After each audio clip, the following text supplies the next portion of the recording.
नमस्कार, आप देख रहे हैं खबर तो समझिए। और सबसे पहले बात उस खबर की जिसने बिहार के दिल को चोट पहुंचाई है।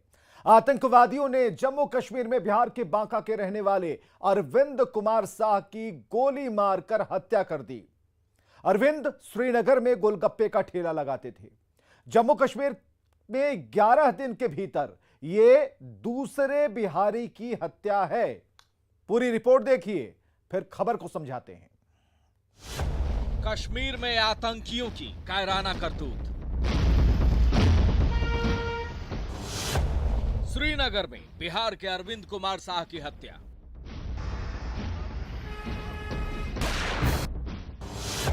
आतंकवादियों ने बिहार के लाल को मारी गोली।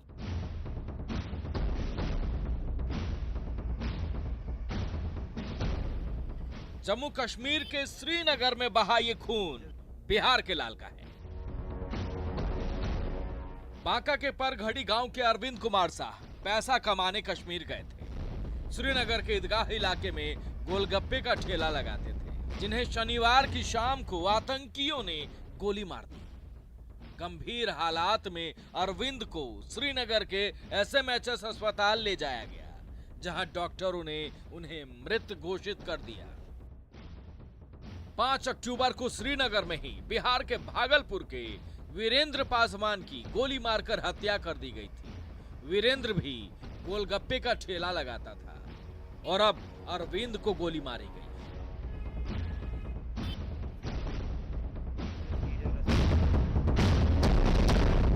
सुरक्षा बलों के ताबड़तोड़ एनकाउंटर से बौखलाए आतंकियों ने कश्मीर में आम आदमी को निशाना बनाना शुरू कर दिया है।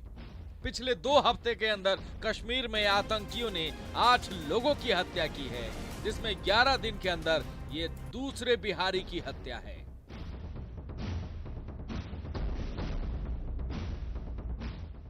न्यूज़ 18 के लिए कश्मीर से शब्बीर अहमद के साथ मनोज कौल की रिपोर्ट।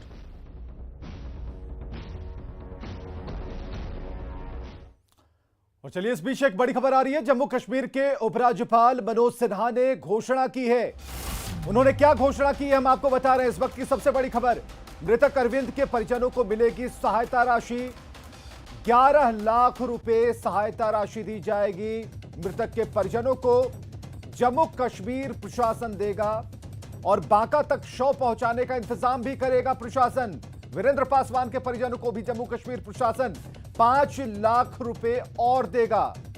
तो यह बड़ी खबर आ रही है। 5 अक्टूबर को वीरेंद्र पासवान की हत्या हुई थी और इस वक्त जम्मू कश्मीर के उपराज्यपाल ने यह घोषणा की, तो उस शोक में डूबे हुए परिवार को आर्थिक मदद की घोषणा से थोड़ी राहत जरूर मिली होगी। और मैनेजिंग एडिटर ब्रजेश कुमार सिंह इस वक्त हमारे साथ हैं।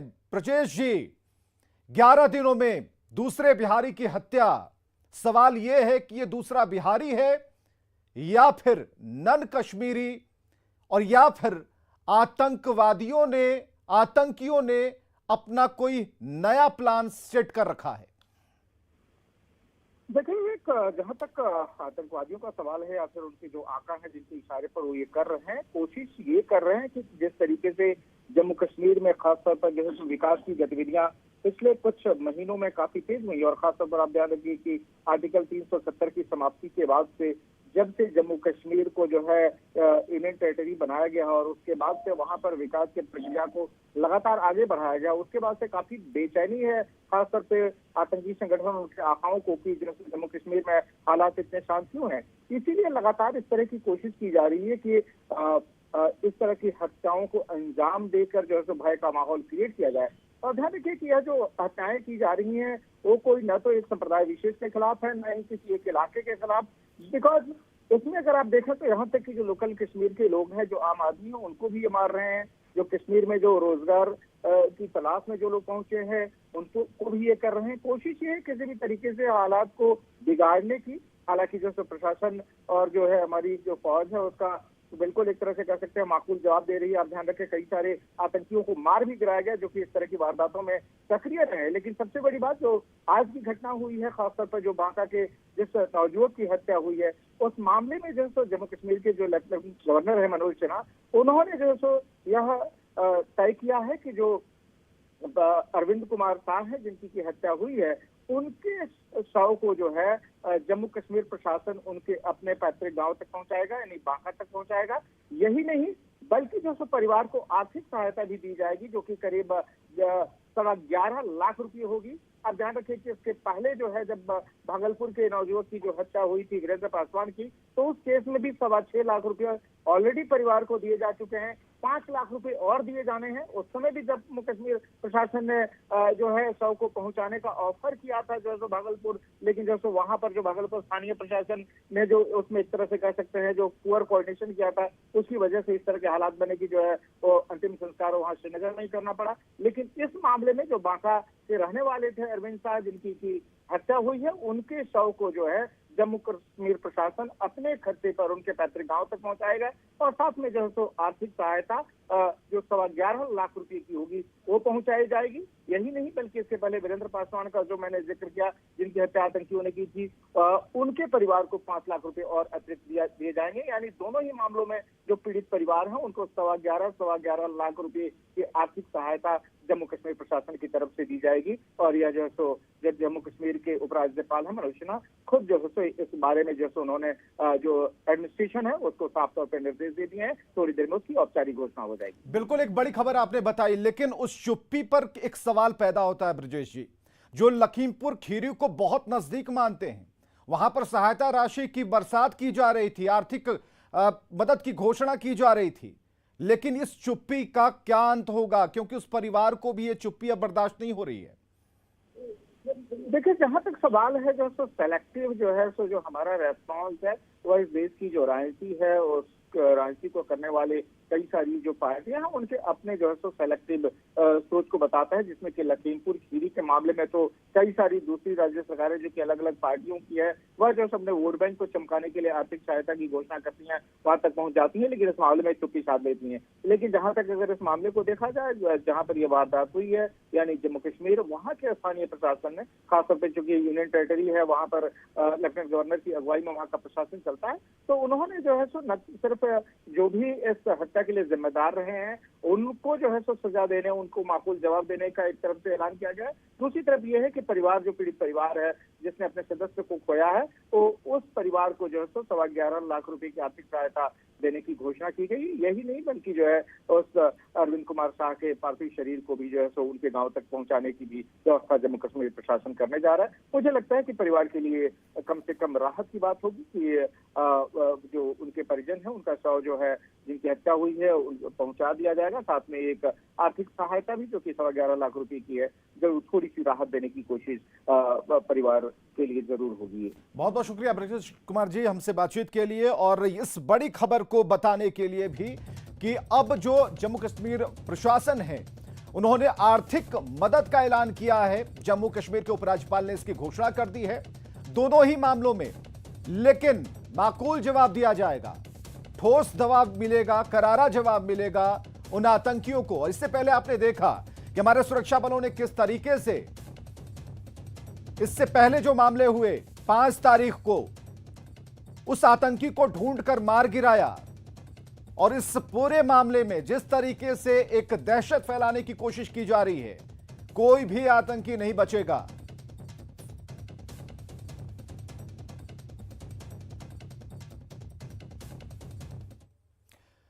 तो दहशतगर्दी पर प्रहार के बाद आतंकी बौखला गए हैं। आतंकियों के खिलाफ बड़ा ऑपरेशन चलाया जा रहा है। 9 दिन 9 एनकाउंटर हुए, 13 आतंकी मारे गए हैं जो रिपोर्ट बता रही है। और बौखलाए आतंकी डर का माहौल कायम करना चाहते हैं। जो आतंकी हैं वो बाहरी लोगों में खौफ बना रहे हैं।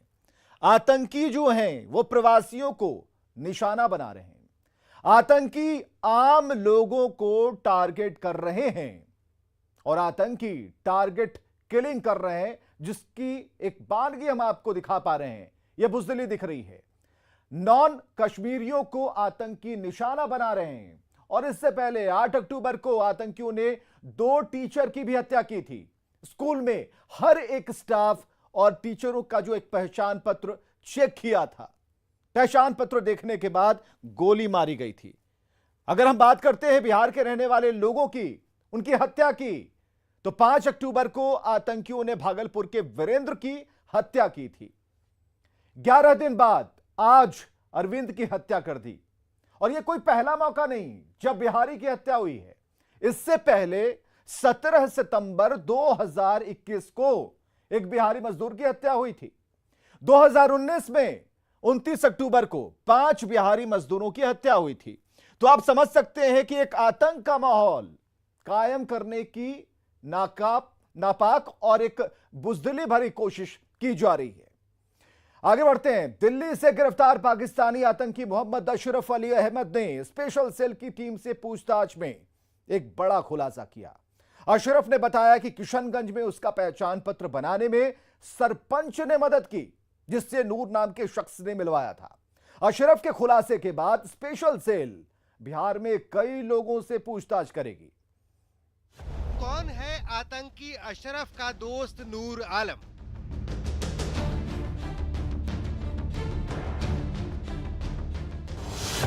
किस सरपंच ने बनवाया आतंकी का पहचान पत्र?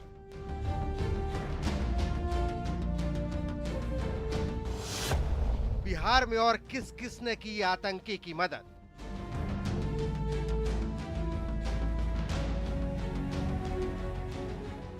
ग्यारह अक्टूबर 2021 को दिल्ली से पाकिस्तानी आतंकी मोहम्मद अशरफ उर्फ अली अहमद नूरी की गिरफ्तारी हुई। पुलिस के स्पेशल सेल की पूछताछ में अशरफ एक के बाद एक नए खुलासे कर रहा है। अशरफ ने स्पेशल टीम से बताया है कि साल 2005 में वो बांग्लादेश के रास्ते बिहार पहुंचा था। किशनगंज में उसकी दोस्ती नूर आलम नाम के शख्स से हुई थी और फिर नूर ने ही आतंकी अशरफ को किशनगंज के सरपंच से मिलाया था, जिसकी मदद से उसने पहचान पत्र बनवाया। अभी प्रशासन द्वारा कोई उस बारे में खुलासा नहीं किया जा रहा है कि वो सरपंच कौन है। चूंकि संवेदनशील मामला है, इसलिए जाहिर है कि वो ऐसे बातों का भी खुलासा नहीं किया जा रहा है। लेकिन सूत्रों के हवाले से जानकारी मिली है कि वो नूर इस्लाम ही है जिसके द्वारा उसको उस सरपंच से मिलाया गया था।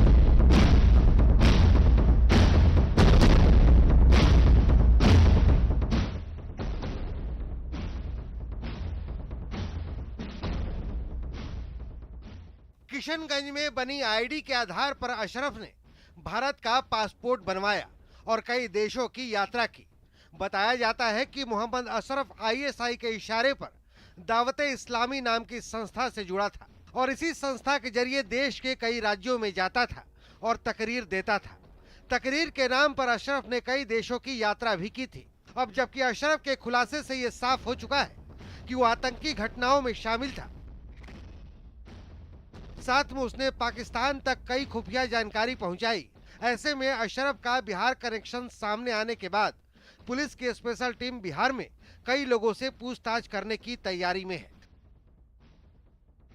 ताकि अशरफ को मदद करने वालों का पर्दाफाश हो सके और वो भी सलाखों के पीछे पहुंचाए जा सके।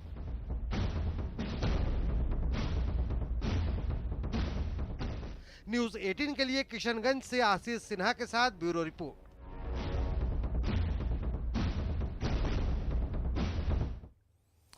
तो आतंकी अशरफ के खुलासे ने बिहार पुलिस की खुफिया विभाग पर सवाल खड़े कर दिए हैं। खुलासे में यह बात साफ हो गई है कि नूर आलम नाम के सरपंच ने अशरफ की मदद की थी। मतलब यह कि स्थानीय लोगों की मदद से अशरफ ने आईडी बनवाया। तो सवाल है कि क्या स्थानीय लोगों की मदद से आतंकी अपना उल्लू सीधा कर रहे हैं? यहां खास बात यह है कि अशरफ स्लीपर सेल की तरह काम कर रहा था। पिछले 15 सालों से भारत में रह रहा था। अहमद नूरी के नाम से दिल्ली में रह रहा था। आईएसआई के कहने पर अशरफ काम कर रहा था और अपनी पहचान को छुपाने के लिए खुद को पीर मौलाना घोषित कर लिया था। यहां सवाल यह भी उठता है कि क्या बिहार का सीमांचल, मिथिलांचल आतंकियों का सेफ जोन है? क्योंकि कई बड़े आतंकी बिहार से पकड़े गए, जिसकी वजह और बड़ी वजह मिथिलांचल का नेपाल से सटा होना है, सीमांचल के इलाकों का बांग्लादेश से नजदीक होना है। आतंकी आसानी से दूसरे देशों में यहां से भाग निकलते हैं वारदात करके, इसलिए बिहार को आतंकी पनाहगार भी बनाते हैं। इस बात को समझने में कहीं कोई मुश्किल नहीं है। अब बात चलिए सियासत की करते हैं। 14 दिन बाद बिहार में 2 सीटों पर उपचुनाव होने हैं। उपचुनाव में कई समीकरण बदलते नजर आ रहे हैं। एनडीए में तो सब कुछ ठीक है, लेकिन महागठबंधन में सियासी बवाल है और साथ ही रहने वाले आरजेडी और कांग्रेस उपचुनाव में आमने सामने हैं, जबकि तेज प्रताप ने अपनी पार्टी के खिलाफ मोर्चा खोल दिया।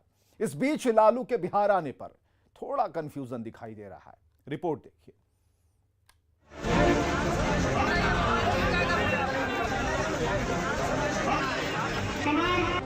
तकरीबन 1.5 हफ्ते बाद बिहार में 2 सीटों पर उपचुनाव है। चुनाव भले ही 2 सीटों पर है, लेकिन सियासी तापमान 243 डिग्री वाला है। तारापुर और कुशेश्वर स्थान दोनों सीटें एनडीए के खाते में थी, लेकिन अब आरजेडी इन 2 सीटों को फतह करने के लिए एड़ी चोटी का जोर लगा रही है। उधर खुद को अपमानित महसूस कर रही कांग्रेस भी चुनावी मैदान में ताल ठोक रही है। आरजेडी के लिए उपचुनाव नाक की लड़ाई बन चुकी है, लिहाजा खबर थी कि लालू यादव भी चुनावी मैदान में कूदने वाले हैं। 10 अक्टूबर को लालू यादव ने खुद कहा था कि वो जल्द बिहार आने वाले हैं, लेकिन पहले राबड़ी देवी और अब तेजस्वी लालू के आगमन पर खुलकर नहीं बोल पा रहे हैं। सुनिए हफ्ते भर में तीनों का ये बयान। लेकिन हम देखते हैं कि समय बीच में समय निकाल करके हम डॉक्टर साहब कब राय देंगे, हम आपके बीच में आएंगे। लगातार मैं बोल रहा हूँ कि मैं आपके बीच में आऊंगा। लालू जी को लाने जा रही हैं? लालू जी इलाज में है, जल्द आ सकते हैं बिहार? बिहार अभी नहीं आ सकते। 2 सीट पे चुनाव होना है मैडम, जीतता है या पूरा जीतता है, आरजेडी जीतेगा। देखिए वो तो बड़े इच्छुक हैं आने के लिए। हम जाके मुलाकात भी किए थे और आना चाहते हैं, लेकिन डॉक्टर को हम लोगों ने कंसल्ट किया है। जैसा डॉक्टर अपना राय बताएंगे उस हिसाब से वो आना चाहते हैं, तो उसको लेकर के वो तैयारी कर रहे हैं। लेकिन जब तक डॉक्टर अपना फाइनल राय नहीं बताएंगे, जब भी आना होगा 2-3 दिन पहले ही वो राय बता पाएंगे डॉक्टर, तब पता चलेगा। जाहिर है आरजेडी के बीच सब कुछ ठीक ठाक नहीं है, क्योंकि पहले से खफा तेज प्रताप ने कुशेश्वर स्थान से कांग्रेस उम्मीदवार को समर्थन देने का ऐलान कर दिया है। इसके लिए बकायदा छात्र जनशक्ति परिषद की ओर से एक लेटर भी जारी कर दिया गया है। न्यूज 18 के लिए पटना से रवि एस नारायण और अमित कुमार की रिपोर्ट। और खबरें लगातार जारी हैं, बने रहिए हमारे साथ।